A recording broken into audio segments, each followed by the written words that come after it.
So, former President Donald Trump went on the Full Send podcast yesterday. They dropped it yesterday.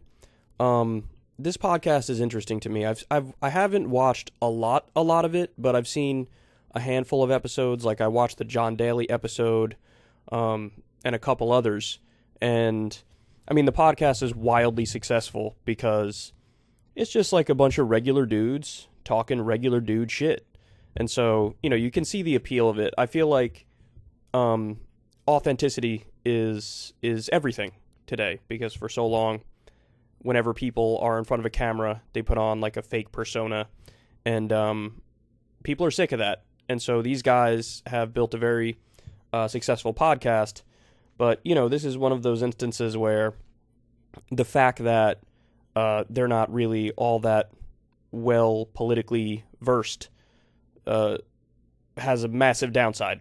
I think they fancy themselves kind of apolitical, but as you can see in this podcast, if you watch the entire thing, which I recommend you do, they're smitten with Trump. And I think there's a little bit of a star factor there too. I mean, if you talk to a former president of the United States, that's got to be, kind of a crazy feeling in the first place. So check out the whole podcast. I wanted to show you guys some clips here because, man, this is... you know what? I'll save my ultimate conclusion for the end, but first let me show you some clips. So the Recount put together this mashup, and this mashup is kind of funny, like summing up the podcast in 32 seconds. Let's take a look. President of the United States. The windmills, they don't work. If they kill all the birds, who's coughing back there? Are you okay? You can be my caddy anytime. You sure? All right, cool. Anytime. During, over our lives, we take tests and aptitude tests and all this. I've always had a high aptitude for music. I picked the ones I like. The YMCA, the gay national anthem. No, we don't want anything to do with Russia. They took over Georgia. And I don't mean Georgia that we all know and love. You're young, you're smart, you're attractive, you're handsome. Here's a test. Are you ready? Joe Rogan's not a racist. President of the United States. I do wish this was longer. I wish they did like a minute and 30-second little summation. But yeah, that was some of the funnier parts. When he talks about music, that had me rolling because he was like, we pick the most amazing songs, the most tremendous songs. You know what really gets them going? YMCA. I mean, he's showing his age there, right? It's like if he was talking about, you know who the sexiest actress is? Betty White. Betty White and whoever plays I Love Lucy. Super smoking babe. So this other thing is being highlighted as well here. Trump basically confirmed he's running again in 2024 on the Full Send podcast. Let me show you this. 3 times more for their gasoline. But the question is, Don, are you coming? I mean, I don't need to ask it. So I think you've hinted at it. Are you coming back and going to run for president of the United States? Well, the campaign finance laws don't really allow you to discuss that unless you're going to literally go through a different process. So I think a lot of people are going to be really happy. You guys might be really happy, but we're going to be happy. I think a lot of people are going to be very happy. But I'll wait. How so? What do you mean by that? Well, I'll wait till I have so many people wanting me to do it. I think really that a lot of people are going to be very happy. They are very unhappy right now. Look, 3 times. Yeah, so he's going to run again. He's planning on running again.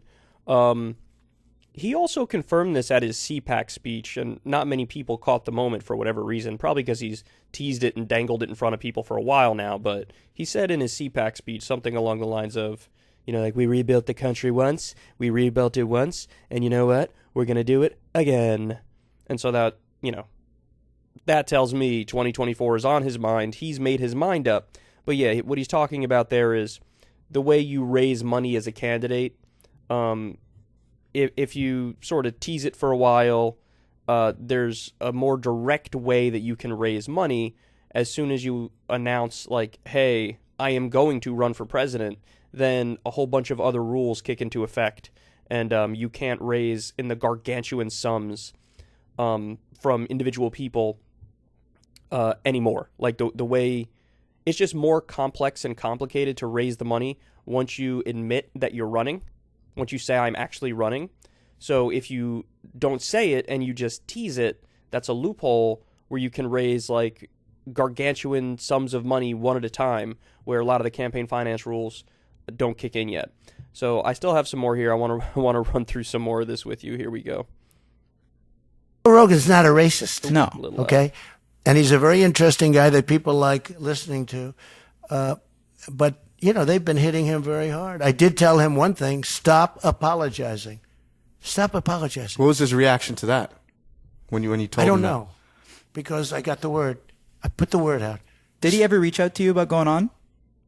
I don't know. I'd have to ask my people. Don's got I have people a for lot that, of Kyle. people. Don's got No, people because for I that. saw. So, by the way, I don't know if Trump just genuinely doesn't know or if he's lying here, but it absolutely is the case that Trump and the Trump people wanted to get on Rogan's podcast. Rogan, first of all, Rogan has talked about this a little bit when Breaking Points interviewed him the last time that they were in Austin and doing the podcast. I was there with them as well. And, Joe actually goes into detail about being in communication with the Trump people.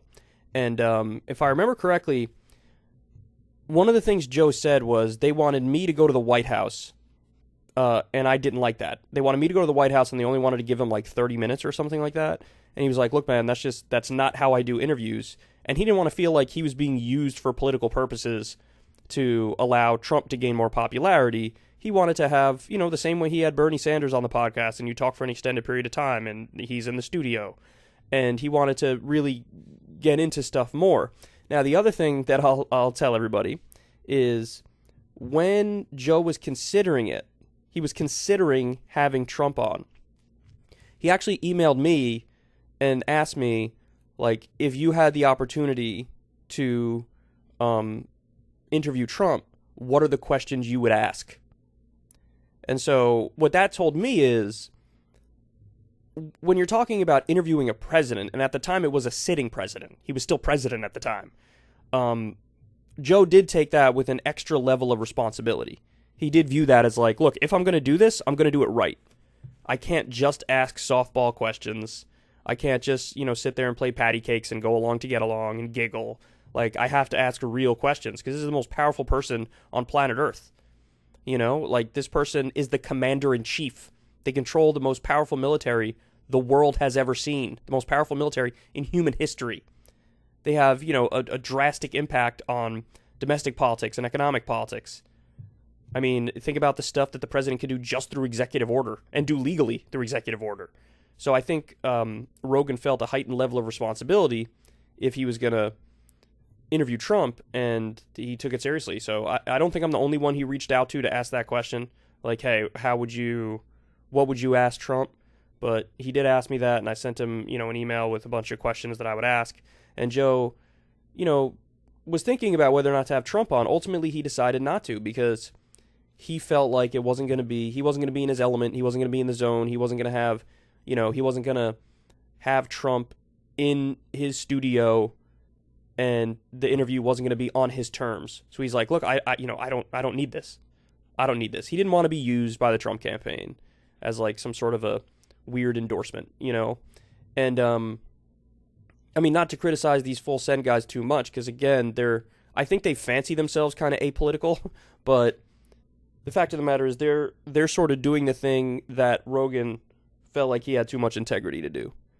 Like, they're sitting there and you watch the whole podcast, you can make up your own mind, guys. And I'm not saying this as a shot at these guys, because I don't think that they even really thought too deeply about this, but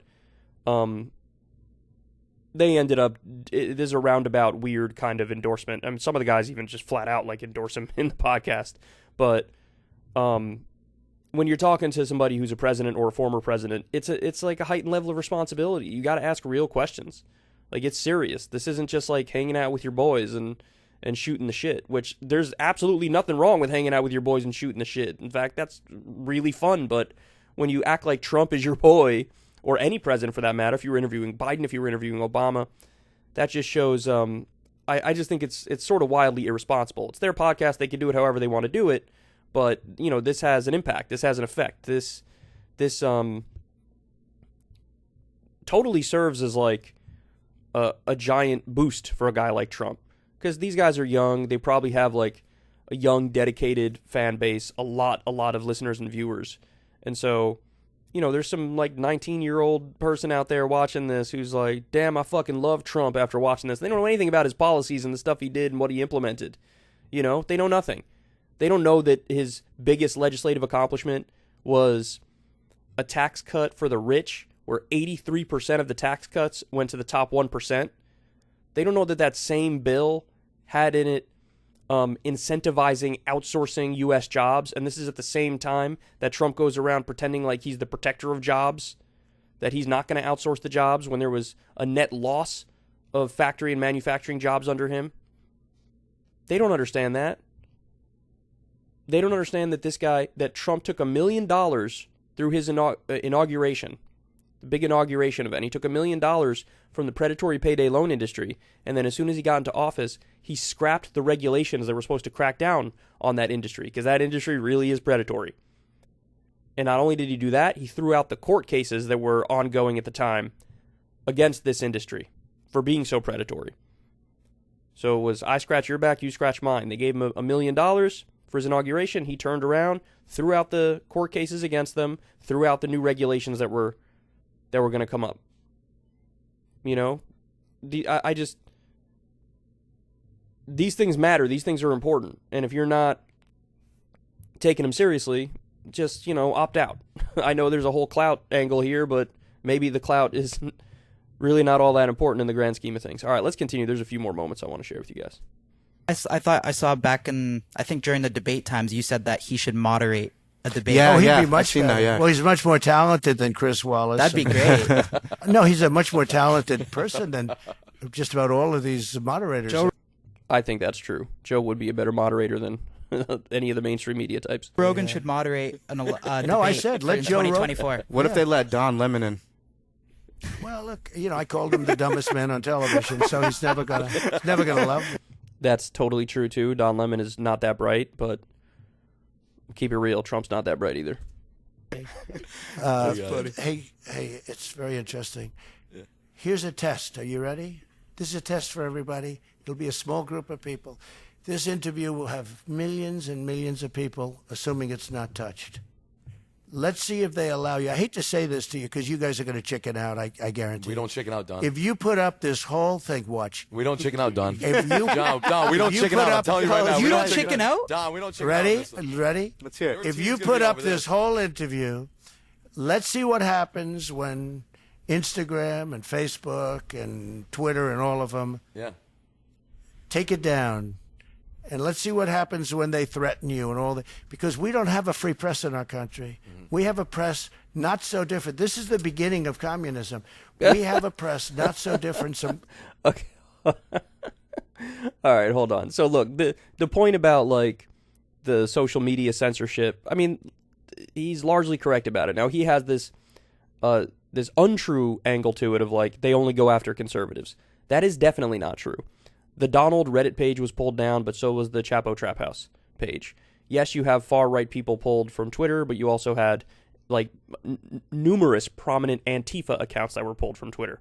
Everybody has a story of somebody they know or somebody who's ideologically similar to them getting pulled down from social media. So there is a real issue with social media censorship and deplatforming. You guys know that. I talk about that all the time. But these guys don't even bring up the solution to it. The solution is to regulate all the big social media companies like they're public utilities. Nobody talks about that. They talk about repealing Section 230 as their solution, and that solution is not even a solution. It would make the censorship worse. That solution is to treat all of the social media companies like they're publishers, so they're directly responsible and legally liable for whatever's posted on their platforms. If you do that, they're going to pull down anything and everything that's even slightly risque or even a borderline question of somebody going too far. So they don't even have the solution to this. Now, that's fair. But when he says it's the beginning of communism? What, dude? What? What does this have to do with communism? What does this have to do with the economic system of communism? I think the point he's trying to make is like, in his mind, he equates communism with like authoritarianism. So he thinks those things are one and the same. And so in his mind, he thinks authoritarian, like censoring everything, deplatforming everything, rigid control, like he thinks that's what that is. And that's why he makes that connection. But of course it's stupid because communism is an economic system and, it can be authoritarian or it doesn't have to be authoritarian, but he just thinks those two things are interchangeable. They're one and the same. And it's also kind of hilarious coming from Trump, by the way, because he pretends to be this like free speech warrior. Remember, guys, he sued Bill Maher because Bill Maher triggered him with a joke. Bill Maher said, made some joke about Trump being the love child of his mom and a monkey or something. And so Trump sued him because Maher said, like, if you could prove that you're not the love child of an orangutan and your mom, I'll give you $1 million. And then Trump was like, here's my birth certificate. It proves it. Give me $1 million. And he sued him. And there's a number of stories like this about Donald Trump. He very famously said we need to, quote, open up our libel laws to allow people to sue the media and take them down. Well, that's anti-free speech. That's as anti-free speech as it gets. He loves the idea of being able to sue the media and get them to shut up about topics he doesn't want them to talk about. If they criticize him, he doesn't think that's fair game. So this guy is not some sort of free speech warrior. He wanted to punish burning the flag with jail time. Now, look, it doesn't matter what you think about burning the flag. You could think it's terrible and disgusting and anti-American, or you could think it's the height of free speech. But the bottom line is, even far-right Judge Antonin Scalia said, look, it doesn't matter if you like it or not. This is free speech 101. This is free expression 101, because if you burn the flag, it's a symbolic thing to say, I don't like policy X, Y, or Z that the U.S. government is doing. He wanted to punish that with time in jail. So you don't get to do that and then turn around and pretend like, I'm this big free speech warrior. In countries we don't want to talk about. Do you remember during the campaign I said a lot, and really a lot, that if we're not careful, we're going to be a large-scale version of Venezuela. You know what? That's what's happening. Oh, come on, dude. Come on. This is why I wanted to show you guys this part. He makes these like absurd claims. So the economy of Venezuela, you have hyperinflation. It's a petrostate where 95% of their exports are oil. They've been in a state of economic collapse since 2015. And he's comparing the U.S. to Venezuela. One of the reasons Venezuela is in such a shitty position is the ruthless sanctions that we put on them. And that's not to defend their, domestic policies, but it is to say those sanctions really do a number on you. The U.S. is not sanctioned. We are the sanctioner. The dollar is the world reserve currency. So we sort of control international finance to a large extent. To compare us to Venezuela is beyond ridiculous. And by the way, here I pulled this up for you too, because you'll get a nice chuckle out of this. So here's the U.S. GDP, 20.94 trillion U.S. dollars. That's 2020, right? 20.94 trillion. What's Venezuela? 482 billion. 482 billion. Our military budget alone is like almost double this. So, come on, man. It's ridiculous. It's ridiculous. So anyway, look. I needed to bring up my overall conclusion. This is actually the most important part. So I watched the whole interview. Look, parts of it are funny. A lot of it. He goes on to about like, man, I hate this argument. He says like, the downfall was when we pulled out of Afghanistan. When we pulled out of Afghanistan, that told the world that we are weak. That's what that told the world. And the fact of the matter is, Trump had been saying every single year, I'm going to pull out of Afghanistan, I'm going to pull out of Afghanistan, I'm going to pull out of Afghanistan, and then he never did it. He never actually fully did it. He always kept, at the end, there were a couple thousand troops in there or whatever, but he never actually fully did it. Why? Because he was a cuck to the deep state. The generals would come in and say, sir, that's not a good idea, let's not do it. And he was like, okay, fine, let's not do it, you're right. Now, Biden actually had the balls to follow through on that shit, which I give him massive credit for. And then everybody turns around and shits on him because when you pull out, turns out a lot of bad things happen. Well, you know what's worse? Staying there indefinitely. You know what's worse? Having it be a 30-year war instead of a 20-year war. So whoever pulled out at whatever year they pulled out would have experienced the same problems. The Taliban took the country in like 3.5 seconds. So that would have happened in 2021, in 2022, in 2037, or in 2048. That was guaranteed to happen. The question is, how many more U.S. lives do you want to waste, and how much more U.S. money do you want to waste? And the answer should be not a penny more, and not a single life more. So Biden actually had the balls to follow through on the thing that Trump only talked about, and now Trump turns around and acts like, you shouldn't have done that. Well, come on, man. Or you should have done it more competently. which again I think is ridiculous nitpicking. According to the media, the worst thing Biden ever did was pull out of a war. Think about how corrupt and stupid our media is on that alone, right? Which is hilarious because Trump always makes the point that the media is corrupt and stupid, and it's like, they are, but not for the reasons you're saying. Trump's point is they should suck me off all the time and tell me I'm great and should go after my opponents all the time and say they're terrible. That's his idea of a functioning good media. That's not it. And then he also does the whole thing on, he talks about Ukraine a lot and he talks about Russia a lot. And he makes these arguments that are absolute trash. You know, he acts like, you know, we're being so weak by not starting World War III. That's the gist of what he's saying. Like, he thinks you got to be a lot tougher. You got to be a lot stronger. Because the U.S. has been clear. We're not going to put any boots on the ground. We're not going to put any boots on the ground. We're not going to put any boots on the ground because that is World War III. We don't want to take these airplanes, give them to Ukraine, have them take off from Poland and bomb Russian troops because Russia's going to interpret that as NATO's attacking us, and that's World War III.